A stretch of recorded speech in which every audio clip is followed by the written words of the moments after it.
100% there's a lawsuit against Happy here. Does Happy have any assets at this point? No, he actually has another lawsuit from where his car was getting repossessed earlier in the movie, and he took out his anger on a set Repo Man. He beat up the guy, but the degree of injury you would have to be what we can, I think, conjecture would have been a multi-millionaire golfer who's won 6 tour championships at this point. We know he won the US Open because they say that. I think that he would have a lot more money than that. This is a bit of a plot device because Virginia Bennett is very smart and I believe would have protected their money through trust and putting it in things like, if you put your money in retirement funds, that's judgment proof, meaning that if somebody gets a judgment against you, they cannot come in and take retirement money. If your money's in a trust, which is a type of what's called probate, like a wills and estate lawyer would set that up, you cannot get at that money, and you have a third party that runs the assets of the trust or the money or what's worth,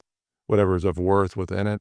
I think this is outside what the universe of this movie wants to think about, but a golfer of that level being impoverished is quite a stretch. If I were to hold water for the movie here in terms of the believability of him not having money, he was getting his car repossessed at the time, which means he was potentially well on his way to losing all of his money on his own. It does talk about how irresponsible he was.